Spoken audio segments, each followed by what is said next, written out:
Welcome to the meeting room at Global TV Talk Show, a broadcast service of globalbusinessnews.net. Now, here's your host, Ed Cohen. It's Ed Cohen, your broadcast host on Global TV Talk Show, a service of globalbusinessnews.net. Globalbusinessnews.net has been active since 2003. Google Analytics, if you can believe all that, says that since then we've had about 1.2 million reader page views. So, of course, we're thankful for you to be here today. Our very special guest is Mr. Jeff ALTMAN, who in the past has been the big game hunter. In other words, finding the big person for that special job. Let's say hi to Jeff. Howdy, how are you? Thanks for having me on. Really happy to have you. Nice to meet you.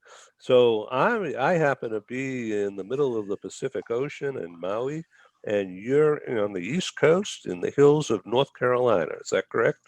I'm in Asheville, North Carolina, a lovely place, and less in the way of the COVID universe than many places have. Yeah. How long have you lived there? We moved here just about 10 years ago from the New York area. We came to a point where our son was aging out of schools that we thought were good for him. Frankly, I didn't like the congestion in New York anymore because, if you're watching on video, this is not a 24-year-old's face anymore. So the idea of a place in the world that was a little bit easier was something attractive to me. And knowing that the technology was such that I could work from anywhere, we went to a place that was comfortable, convenient, easy, lovely. So I want to ask you, Jeff, about what you're doing today, and then I want to jump back and what lead you to what you're doing today. So you are now a coach, a career coach, and a leadership expert, leadership development. And your site also talks about risk. So whose risk? My risk or the company's risk? Well, I handle a number of different things. So because of my work in search, which I did for more than 40 years, I developed a real-world perspective on employment. Couple that with a master's in social work and postgraduate psychoanalytic training, I have a breadth of complex experiences that I've melded in ways to be very useful for job hunters. It's also very useful for employers with their hiring process, and it helps. Well, I'm able to help individuals be more effective in their leadership, because I think a lot of people get trained to believe that what I would call managing is leading. That is, you control people's behavior, you try and make them produce X number of widgets or X amount of information per day, and you crank it out there, as opposed to inspiring people and bringing out the best in them. They bring the hammer out and they beat those people to a pulp as though they're in the galleys on those slave ships that we've seen in all those movies for so many years. Oh my. So leadership, is this finding someone and making them a leader, or is this already dealing with an executive that needs to learn something new? It's whatever's referred to me. So sometimes it's an individual who's struggling in their leadership. Sometimes it's an executive who's at a high level in an organization and wants a confidant to work with him or with whomever in their organization they need me to work with. So that in this way, that person has an ally to sort things out with, who's working with them, is there to serve them, not necessarily the institution, but to serve the individual and help them perform at a higher level. Like a great example is a guy who I've known for a number of years. I've coached him. He runs sales for an organization, and he has an anger management issue. How does it show up? management promises him things and they fail to deliver it. He gets frustrated. So it's helping him with the process so he doesn't blow his top. He's able to get more effective results. And certainly in running a sales organization during times like this, it's complicated because you can't walk in on a customer site. Right, and it's all virtual now. Right. And how do you manage your sales organization during times like that? This is a big issue, and there's not an easy answer. There's not one answer. There's probably multiple answers to performance. I mean, you, if my dog or my wife walked behind me right here, you'd see her, and rather than in the office where you don't have hardly any personal contact with somebody down the hall that you see every day. But in this way, you brought into the home, and exposure is way different. And with sales professionals, during times like this, the sales professionals who struggle have the built-in excuse of, oh, no one wants to see me. They don't want to talk to me. It's terrible. I really dislike it. And it's very frustrating, but I'm trying. And they aren't. They aren't. So how do you manage under circumstances like that with responsibilities to manage up and at the same time manage down? Yeah, so your social work is actually a psychiatrist, isn't it? I mean, you're being a psych. Well, yeah. Yeah, I'm not a practicing psychiatrist. I don't prescribe drugs, nothing along those lines. But I help people sort out stuff in a safe place where they can say stupid stuff and not feel as though there's going to be any retribution. That's the cool thing about it from their standpoint.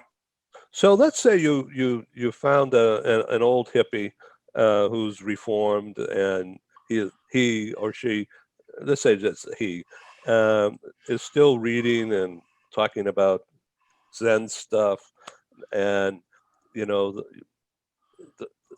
flow, feeling the flow of ideas, and the negative energy I'm feeling from my boss is making me crazy. I mean, how do you deal with somebody like that?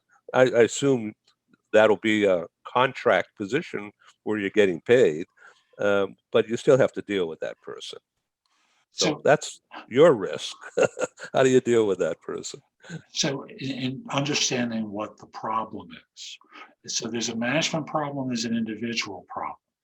Now, in theory, I'm being hired by the institution to make this person compliant, right? Because ultimately, the institution's paying me to get a result that they want. This person has to do their job and do it in the right way. Meanwhile, we've got someone who's resistant because they're an old hippie.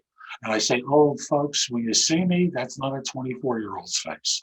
So the result winds up being you build a relationship with someone. And one of the things I'll ask somewhere along the lines of is, what are you doing here? Why are you still on this job? Right. It's like, it obviously makes you miserable. Like, what keeps you here? And that becomes a gateway to honesty, because I want to know what I'm really working with when I work with someone. I want to understand what their motivations are. Because if it's impossible to make them compliant, then all that's going to happen is people are going to be butting heads all the time. And that's pointless. Sometimes I'll tell the institution I'm going to coach them out of here. So be patient with me while I get them the hell out of here, because they're not prepared to be compliant. Sometimes in the relationship, they realize their part in the process and thus can start, I don't want to say making amends, because it's not really about amends. It's about taking self-corrective action. But normally it's about the relationship between myself and the other person, like a therapist does, that the work is really done. Interesting stuff. I think that's it's like God's work you're doing to help people find themselves and redirect their own skills, or see the pathway towards reinvention through upskill or reskill, or who knows, an awakening of some kind, right? And sometimes the issue is skills deficiencies. They feel frustrated, so they're putting up roadblocks in front of themselves. Say, I can't possibly do this. I don't know, fill in the blank. And the idea becomes, how do you get them to get out of their own way? Because I know of very few people who really want to be in the boat that person's in. They really want to enjoy life and enjoy the things that they do. And thus, my job is to connect with that person and help them connect with themselves and what the truth is about themselves. I don't presume to know that going in. And remember, I'm working with the stereotypic hippie, character that has been presented here. I have to work with someone to understand what their story is, what's getting in their way, and help them overcome the self-imposed limitations so they get what they want. Sometimes it involves mediation between the two parties. There's a wound, a hurt that's come up that gets in the way. And now a word from our co-sponsors. Our programs wouldn't happen without the wonderful support of our advertisers. Here they are.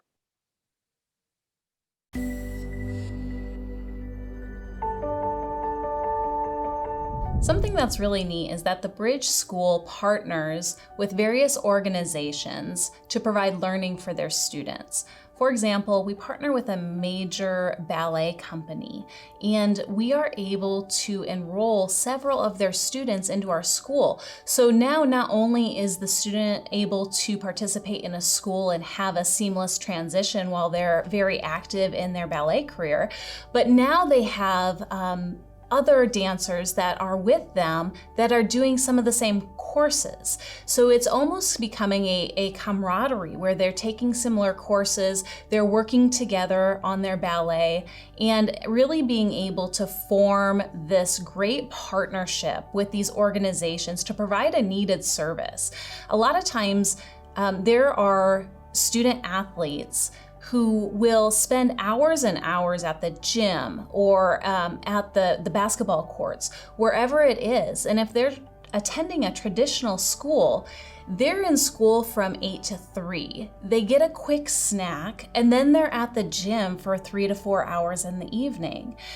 Coming to us and having that partnership, they're able to break that up throughout the day. They can have a morning practice, get some schooling in, have an afternoon practice, finish their schooling in the evening.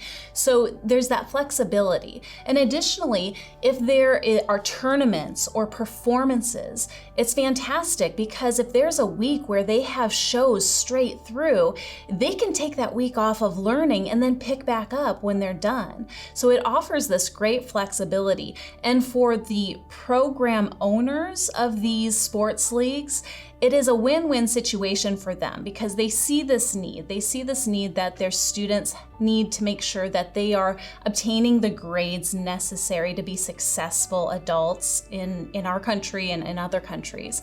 But it provides them an environment where they can be successful at both.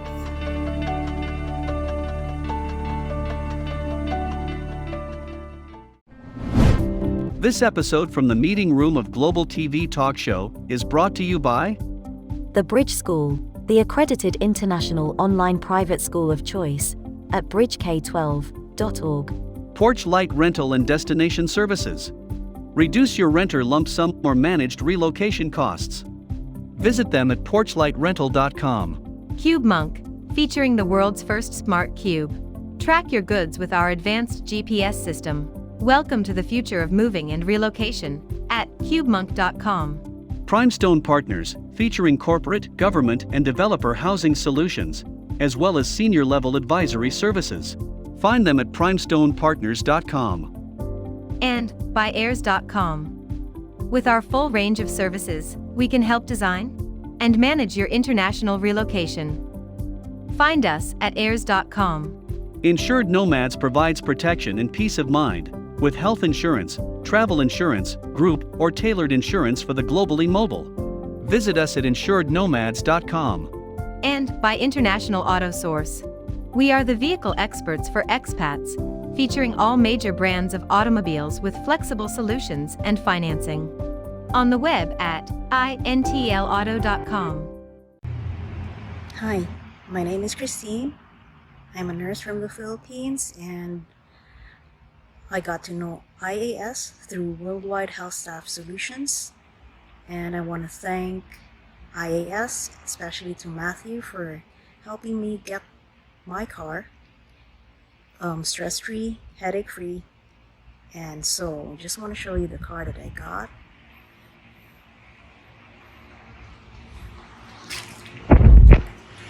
So it's a RAV4 XLE 2020.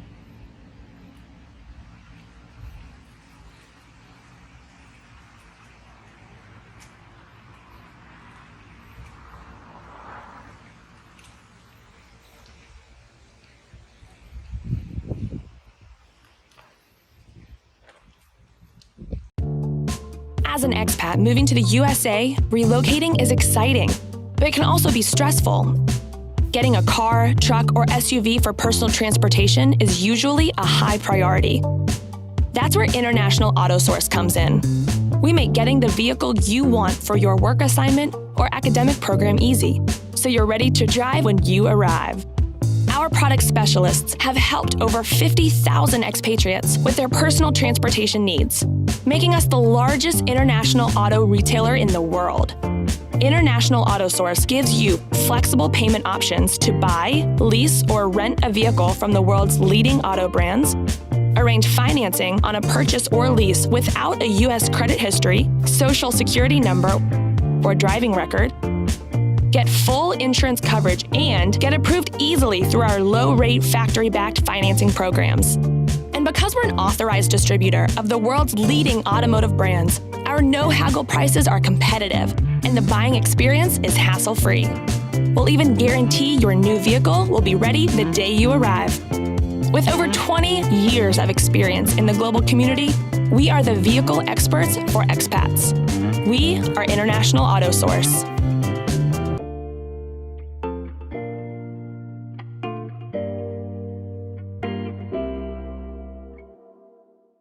Let's shift gears a little bit and imagine that your customer, your personal customer, is 32 years old and just a whiz kid when it comes to tech.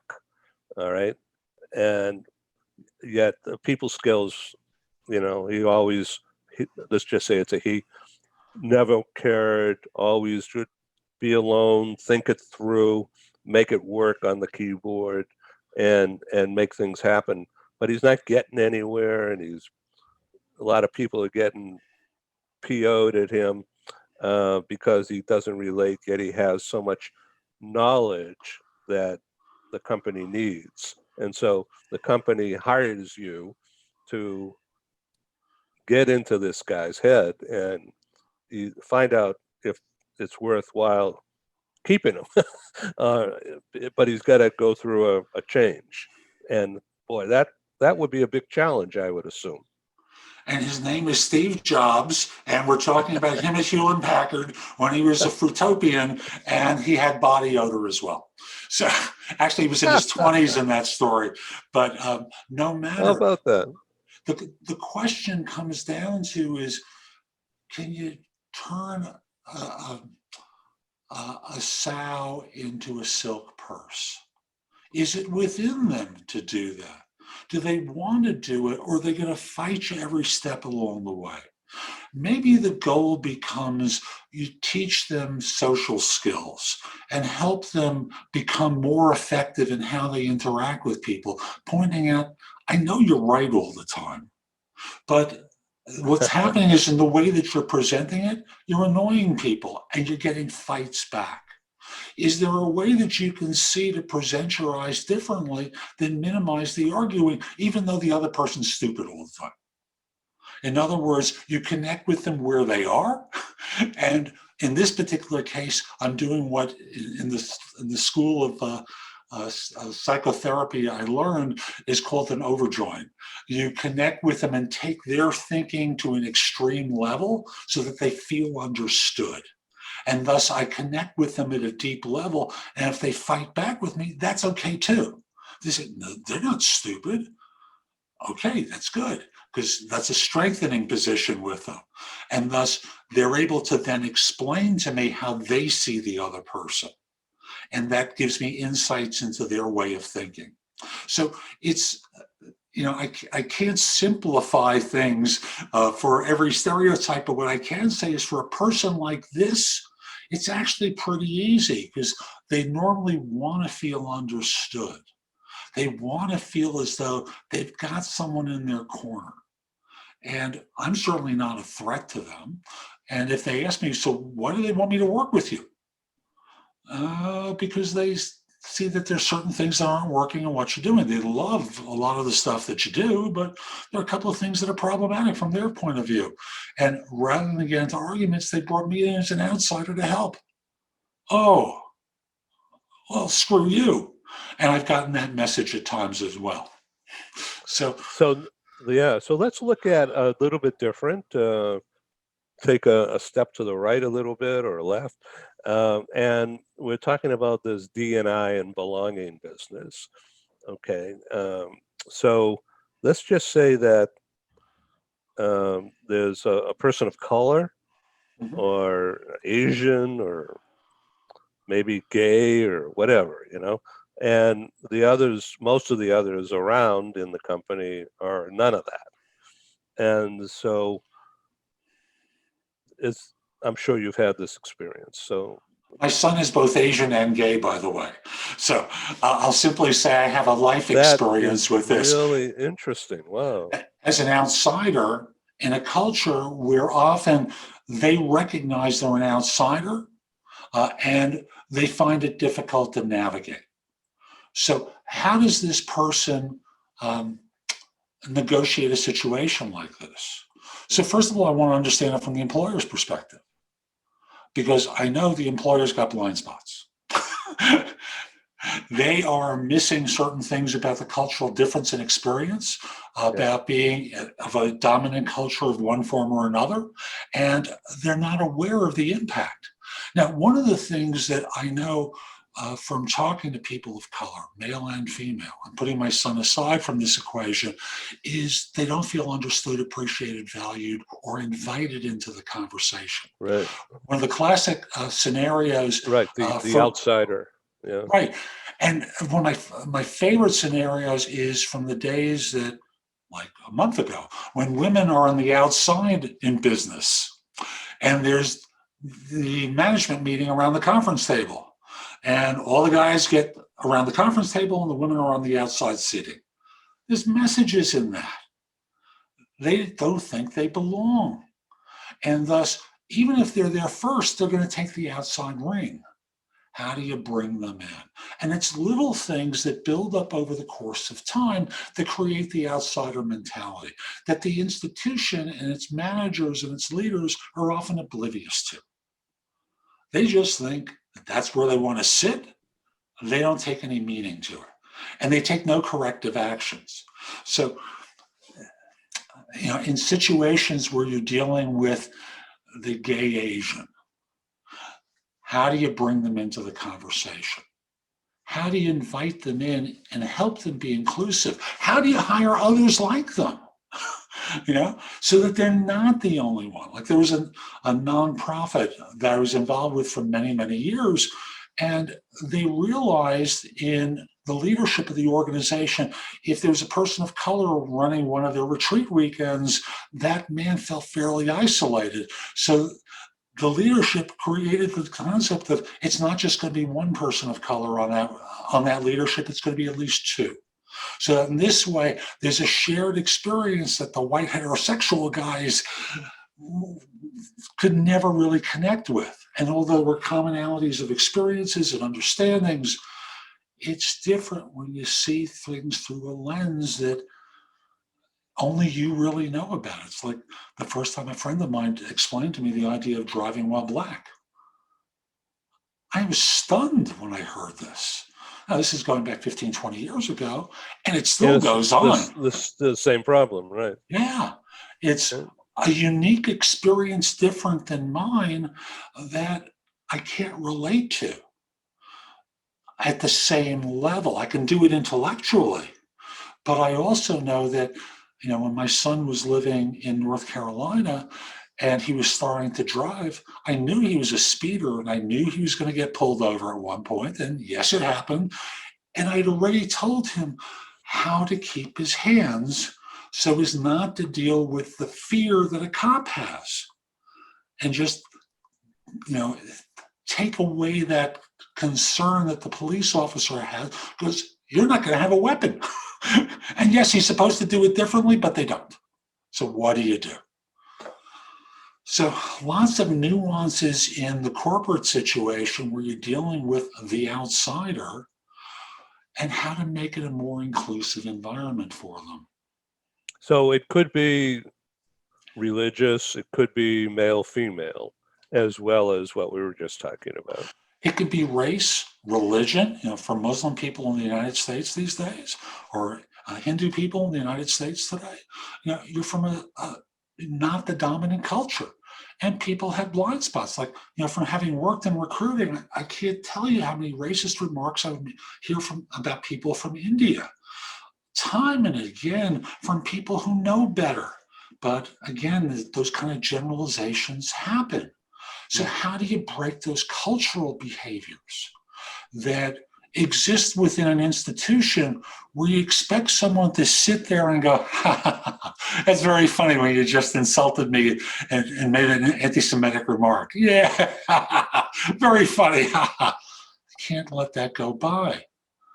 So for those of you who are in leadership roles, you have to be conscious of the impact of what you say, don't say, do, and don't do upon those of different target groups, those groups that are not part of dominant cultures, that you cause yourself to lose them and lose their best, all because you had that blind spot. And from your standpoint, when confronted with it, you may say, oh my God, I had no idea. And I know that. Right. So this is really an interesting conversation, and I really appreciate you. So with COVID, and it looks like the vaccine is going to be a slow rollout, a slow walk, but it looks like it's going to come for those who want it. I've raised my hand right away and said, I volunteer, I'll do it. And yet others don't want to do that at all. For whatever the reason. So this is a new issue now, isn't it? People, it's I don't know, anti-vaxxers, it's not really political, but it is. And yet it's brought into the workplace now because the company doesn't want anybody coming into the office who's not vaccinated. Assuming that, right? Mm-hmm. And that's a whole new thing. And one of the question marks, of course, is going to be if you've actually had the virus. Does that allow you to become immune from spread or receipt? Because there's nobody no clear, seems to know. Right? There's no clear answer to that because, as I understand it, there are multiple strains of COVID-19. Yeah, for example, it keeps mutating. Right, which gives me the idea that we have an initial vaccine that works against a particular or particular strains like flu does. And every year we may have to have another shot. We'll find out because we don't know yet. The government rushed in order to get people protected. And I give them a world of credit for putting their money where their mouth was and streamlining an operation. And there's more that we don't know, and we're only going to learn over the course of time. So from a corporate perspective, there's more information that you're going to need to have. And in one firm where I'm working with someone who's a sales professional who says, I can't leave my house. I'm over 60. I'm overweight. I'm a person who's at high risk. And his sales manager goes, that's fine. I really don't care. Just hit your numbers. Do what you got to do your performance. I want to see results, but you can work from home, no problem. And there's going to come a time where there's going to be more expectations. And that's going to be true from every employer. So how do people get in touch with you, Jeff Altman? Well, there's a couple of different ways. First of all, my website, thebiggamehunter.us. You can schedule time for a free discovery call, schedule time for Q&A with me there. There's lots of formats that I can help with. And while you're there, by the way, I've got a great blog with thousands of posts that will help you with hiring more effectively, job search, managing and leading, workplace-related issues. Go explore there. But for contact with me, the website is a good first step. And my LinkedIn profile, linkedin.com/IN/the Big Game Hunter. That's the Big Game Hunter.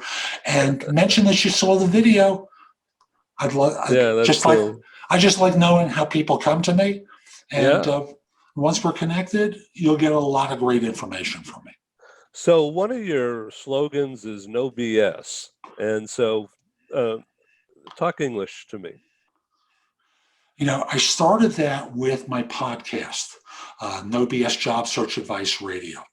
And I started in November 2010 with bad audio, and now more than 2,000 episodes later, I understood that for job hunters, and I was doing recruiting at that time, job hunters have no idea whether the person they're talking to is competent at what they do.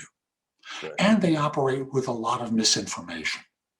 It's the same thing with coaching too. It's like a mystical science. We're going to sit around with the Ouija board and divine what the solution should be. So I created a podcast, No BS Job Search Advice Radio, designed to give people information about how to job hunt more effectively. Because I understood there's a mythology to search, and I want to take the mythology out of it. And through that, they get an idea of how I think, how I approach things, and develop trust in me. That's very good. Jeff Altman, thanks very much for being our guest today on Global TV Talk Show. And we'll hope to have you back on at another time. Super. Happy to help. Great. Thank you very much. Have a good day. You too. Be great. Thank you for joining us in the meeting room at Global TV Talk Show. Have a wonderful day, and stay safe.